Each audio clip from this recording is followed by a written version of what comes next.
ஒருத்தன் சம்பாதிக்கிறதுனுடைய முதல் நோக்கம், நீ ஆபீஸ்ல வேலை செய், சொந்தமா கடை வச்சிரு, என்னமா நீ மேனேஜர் ஆயிரு அல்லது கூலியாள் ஆயிரு.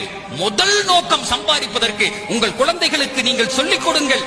அடித்து சொல்லுகிறேன், கோடி ரூபாய் இல்லாவிட்டாலும் கூட ஒரு கோடீஸ்வரன் என்ன வாழ்க்கை வாழ்றானோ அல்ல அந்த பிள்ளைக்கு தருவான். எழுதி வச்சுக்கோங்க. பெருமானார் சொல்லுகிறார்கள், நான் சம்பாதிக்கிறது கூலி வேலையாக இருந்தாலும் யார்கிட்டையும் கையேந்த கூடாது, உன்கிட்ட மட்டும்தான். அதுக்கு தான் இந்த சம்பாத்தியம் அப்படின்னு சொல்லணும். எப்படி சொல்லணும்? என் மரணம் வரை நான் பெற்ற பிள்ளையிடத்தில் கூட எனக்கு இது வேணும் கேட்க கூடாது, நீ தந்தா போதும். சொல்லி பாருங்களேன், கடைசி நேர தண்ணி வரை உங்களுடைய வாயில் இறைவன் ஊட்டுவான்.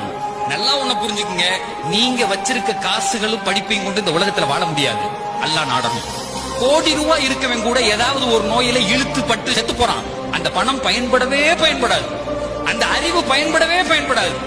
இந்த உலகத்தில் எதுவாக இருந்தாலும் இறைவன் நாடணும். எத்தனையோ பேர் ஏழையா இருப்பான், 4 கமர் இருக்கும், கட்டி கொடுத்துருவான். குவைத்துல ஆயில் கம்பெனில மேனேஜரா இருக்கேன், ஆனா இங்க பார்த்தா ஒரு வீடு கட்ட முடியலங்கிறான், என் பிள்ளைய படிக்க வச்சு ஒழுங்கா கட்டி கொடுக்க முடியலங்கிறான். வித்தியாசம் இருக்கு சார். எவனிடத்திலும் வாழ்க்கையில் கையேந்தி விடக்கூடாது. இறைவனே என்னுடைய மனதை நிரப்ப வேண்டும்.